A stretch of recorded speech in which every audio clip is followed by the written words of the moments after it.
아니고 비즈니스를 하는 거 있는 것도 아니고 누가 그리스도인가? 그 그리스도가 오는 것을 세상에 이렇게 이야기하는 거예요. 세상 사람들이요, 저분이 바로 우리를 구원하실 메시아 그리스도 하나님의 아들입니다. 이걸 증언하는 역할입니다.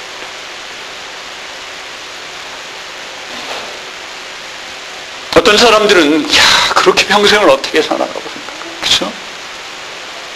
다른 할 일이 없는 거예요. 무슨 나으로 그 기쁜 어떻게 행복한 삶을 살려고 했을까? 존 베일리와 셸리 자켈스키라는 사람이 이게 미국 분인데 아마 동구 오리진이어서 그런지 스펠을 보여달라면 나중에 보여주는데 읽지를 잘 못하겠어요. 이 두 분이 여자분인데 어떤 책에서 이렇게 이야기해서 책 제목은 뭐냐면 When your husband say I want to plant new church, 무슨 말이냐면 당신의 남편이 교회를 개척한다고 했을 때, 그렇죠? 미국 교회나 한국 교회나 그러면 남편은 아내는 겁나죠. 그 책 제목도 희한합니다. 사실은 교단에서 저희 아내에게 읽으라고 보내준 책입니다. 그 제목 때문에 아내 보내준 것 같아요. 그래서 제가 먼저 읽어봤습니다. 그 중에 이런 구절을 여러분에게 적어드립니다. 우리가 하나님께 의문을 품는 첫사람은 아닙니다. 우리가 누구예요? 처치 프렌트의 와이프, 개척교회 목사의 사모들입니다. 그래서 여기서 미국에 있습니다. 여러분 이걸 기억하시기 바랍니다. 하나님께서는 예수의 어머니 마리아에게 놀라운 계획을 가지고 있었습니다. 그러나 여러분, 마리아가 두려움 때문에 하나님께 이렇게 말했다면 어떻겠습니까? 그리고 그 책은 어떻게 말했냐면, 하나님, 저 말고 더 이쁘고 더 잘생긴 다른 처녀를 한번 찾아보시겠습니까? 마리아가 그렇게 이야기했다면, 마리아가 믿음으로 하나님이 원하시는 것에 순종하지 않았다면 하나님께서는 다른 거를 찾았을 것입니다. 그렇죠? 처녀로 예수의 어머니 되기를 기뻐하시는 다른 믿음의 처녀를 하나님께서는 찾으셨을 것입니다. 이 책은 이렇게 돼 있어요. We can, 우리는 할 수 있다.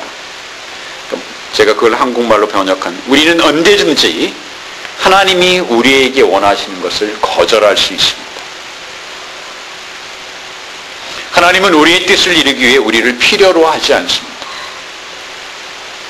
우리의 수고가 아니라 우리의 믿음과 순종이 우리를 하나님의 은혜를 입게 합니다. 그것은 하나님이 우리에게 주시는 최고의 선물입니다. 그것이 우리가 인생에서 누릴 수 있는 최고의 삶의 방법입니다. 라고 존 고와 셸리는 얘기했습니다. 마리아가 하나님 다른 거를 찾아보십시오 라고 이야기하고 하나님이 다른 거를 찾았다는 거예요. 마리아는 요셉과 결혼해서 행복하게 살 수 있었을까요? 우리는 알 수 없습니다. 뭐 더 행복하게 살 수도 있었는지. 하나님이 그런 그 작은 하나님이 아니니까, 속 좁은 하나님이 아니니까. 그렇죠? 아니, 속 좁은 하나님이 아니니까. 그러나 마리아가 인생을 가장 의미 있게 살고 가장 행복하게 살 수 있는 방법은 예수의 어머니 되는 것입니다. 평생을 통하여 광야에 살면서 예수를 기다리게 하는 요한도 마찬가지입니다. 요한은 다른 일을 할 수 있었는지 모릅니다. 그러나 요한에게 있어서 기쁘고 행복한 삶은 예수 그리스도를 광야에서 평생 기다리는 삶이었습니다.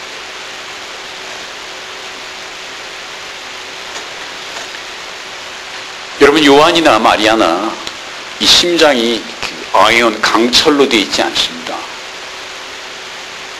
마리아도 어찌할 수 없어서 엘리사벳 집으로 3개월 동안 피신했다고 성경은 전합니다. 요한의 심장은 아이언맨 강철이었을까? 어떤 사람들은 요한 보고 뭐라고 그랬을까? 저는 정신없는 놈이라고 그렇죠? 그 말을 들었을 때 요한은 강철 심정을 가졌기 때문에 전혀 문제가 없다? 아니에요. 요한은 예수님과 비슷한 정도의 연배를 가진 사람이었어요. 피 끓는 사람이었다. 비전이 있는 사람이고 개인적인 욕심을 하나님 앞에 Why me? 하나님 왜 저를 선택하시냐고 기도했을지도 모릅니다. 때문에 사람들이 저 정신없는 놈 일어나고 광야에 가서 뭔 일하는 거야 우리 이야기했을 때 요한에게 깊숙이 박혔던 하나님 때문에 받은 상처를 우리가 기억할 수 있습니다.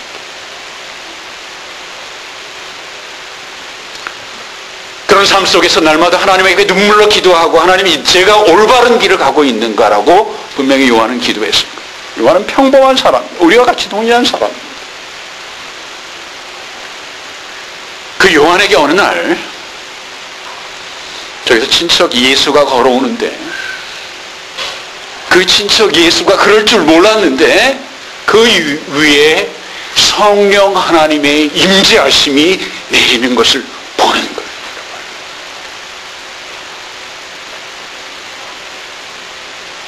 그때 요한의 마음속에 어떤 일이 일어났겠습니까? 야 빨리 세상에 메시아가 왔다라고 전해야 된다라고 생각했을까요? 그것이 먼저였을까요? 네 여러분. 저기서 요한에게 세례를 받기 위해서 걸어오는 예수의 머리 위로 비둘기같이 성령이 임하는 것을 보는 그 순간 요한의 마음속에 담겼던 아픔과 상처와 다른 사람들의 조롱에 대한 두려움, 자기 삶에 대한 회의, 모든 것이 어떻게 돼요? 하나님의 성령 하나님의 임재 가운데 치료돼요.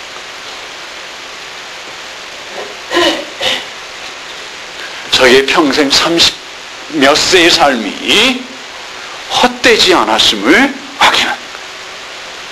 자기 평생을 위해서 하나님께 드린 것이 의미가 있었음을 확인하게 됩니다. 그리고 나서 다른 사람에게 전할 수 있는 것.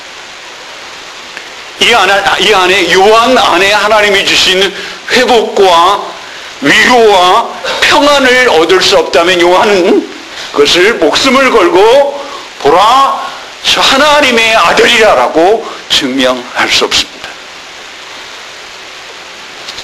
이 안에 하나님으로부터 충만한 회복과 기쁨을 경험한 후에 요한은 하나님의 아들을 증명할 수 있었습니다. 그 은혜를 경험한 사람은 시키지 않아도 하나님의 아들임을 증거할 수 있습니다.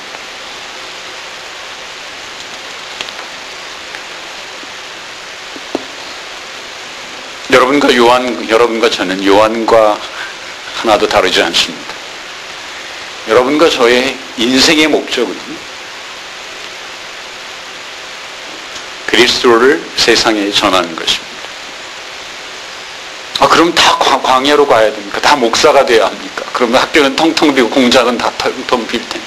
그렇죠. 맞습니다. 우리 인생의 목표는 다 똑같습니다.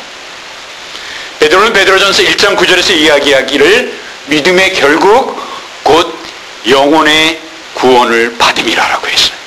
여러분과 제가 구원을 얻지 못하면 여러분의 삶은, 우리의 삶은 박 목사가 매주일 여러분을 향해서 땀을 흘리며 눈물을 흘리며 설교를 해도 제가 하나님을 만나지 못하면 제가 설교한 수백 번의 설교는 여러분에게는 은혜가 됐을지 몰라도 저에게는 헛된 일이란 말이에요. 제 인생의 목표는 교회를 크게 하는 것이 아니라 하나님과의 관계 속에서 내가 구원을 얻고 그 안에서 하나님의 말씀을 여러분에게 전하는 것은 두 번째. 여러분이 천금을 얻고도 구원을 받지 못하면, 여러분이 대통령이 되고도 하나님을 만나지 못하면 그 삶은 의미가 없는 삶이에요. 요한이나 박 목사나 여러분이나 인생의 목표는 같습니다. 하나님으로부터 은혜를 받아 우리의 삶이 회복하고 그리고 예수 그리스도를 이 땅에 전하는 목표. 그것 때문에 우리가 삽니다. 다만 전하는 방법이 요한은 들판에 나가 가죽 옷을 입고 그리고 정말 근검절약하는 생활을 통해서 다른 사람들의 모범을 보이고 예수 그리스도를 증거하는 것이 요한의 방법이었습니다. 박 목사는 목회를 통해서 여러분에게 하나님의 말씀을 전합니다. 여러분이 잘할 수 있는 여러분의 삶의 일터에서 하나님의 말씀을 경험하고 전하는 것입니다. 우리가 그것을 알아야 신앙적인 갈등을 하지 않습니다. 그런데 수많은 젊은 청년들이, 수많은 그리스도인들이 혹은 중년에 계신 분들이 믿음과 이 세상의 삶 안에서 얼마나 갈등을 갖습니다. 여러분, 하나님이 그거 가져가지 않습니다. 오히려 여러분 삶 속에서 여러분이 기꺼이 하나님의 영광을 드러내기를 소원할 때 여러분의 직장에서 여러분이 잘할 수 있는 것에 성령 하나님이 그 위에 임하실 것을 믿습니다. 다만 그렇게 사는 것이 우리의 목표가 되어서는 안 됩니다. 하나님을 만나는 것이 우리의 목표가 되어야 합니다. 여러분, 왜 예수 그리스도 한 사람만 우리를 구원할 수 있느냐? 다른 방법은 없느냐라고 이야기합니다. 왜 예수만 유일한 구원이고 예수 아니면 다른 구원은 없느냐? 왜 다른 종교는 안 되느냐? 2주 전에 말씀드린 것처럼 하나님은 한 분이셔야 되는 것처럼 예수 한 분만이 구원의 방법인 것을 증명하는 거 어렵지 않습니다. 성경을 통하지 않더라도. 그렇죠? 우리가 원하는 대로 2개의 방법일 수도 있고 2개를 하나님 허락하시면 3개는 안 되나? 그렇죠? 그럼 3개 하면 4개고 5개 합니다. 5개든 10개가 되었든 이 10가지 방법은 다 틀려야 합니다. 왜냐하면 다 똑같은 방법이면 10개가 필요 없잖아요. 그렇죠? 다 달라야 돼요. 구원을 얻는 방법 10개가 다 달라야 돼요. 그래야 사람들 구미에 맞게 선택할 수 있잖아요. 이제 더 이상 불평하지 않을 수 있잖아요. 근데 11번째가 가짜가 하나 딱 끼어들었어. 생각해 보십시오. 첫 번째부터 10번째까지 다 달라야 해. 똑같으면 안 되잖아. 근데 11번째가 가짜가 하나 딱 끼어들어요. 첫 번째부터 10번째까지가 다 달라야 하는데 가짜 11번째 하나가 끼어들었으면 이놈이 가짜인지 진짜인지 어떻게 구별해요? 예수 그리스도 한 가지 방법뿐이 없습니다라고 이야기해도 한국과 미국에 지금 살아있는 예수가 30명이 넘는데, 그렇죠 여러분? 내가 예수다라고 하는 분이 30명이 넘는데 살아있는 사람은 하나님이 10가지의 방법을 선택한다면 11번째부터 20번째까지 그게 진짜인지 가짜인지 어떻게 구별해요? 그래서 선한 마음을 가지고 가짜를 정말 진짜로 택한 선한 사람들은 누가 책임질 거예요? 하나님이 책임져야죠. 하나님이 그렇게 만들었어요. 그렇죠? 하나님이 사랑하시는 모든 사람이 구원받아야 한다면 구원의 방법은 한 가지여야 합니다. 진짜든 가짜든 한 가지여야 합니다. 그렇죠? 그렇잖아요. 이게 로또가 아니잖아, 구원이. 구원의 방법은 한 가지이어야 그것이 진짜인지 가짜인지 알 수 있게 됩니다. 그 한 가지 방법, 한 가지 길이 여러분 예수 그리스도이십니다. 여러분 바로 선택하셨습니다. 우리가 구원을 얻고 하나님을 만나고 그 안에서 하나님으로부터 우리의 아픈 상처들이 회복되기를 원하면 우리의 삶의 목표가, 삶의 방식이 바뀌어야죠. 더 이상 갈등해서는 안 됩니다. 우리가 구원받아야 하는 믿음을 가져야 한다면 그 삶으로 우리의 삶이 변화되어야 합니다. 그가 부르실 때 우리의 모든 것을 버리고 뛰어나갈 수 있습니다. 여러분 생각해 보십시오. 요한이 보라, 세상 죄를 지고 가는 하나님의 어린 양이라고 이야기했을 때 그가 어떤 음성으로, 어떤 기대하는 마음으로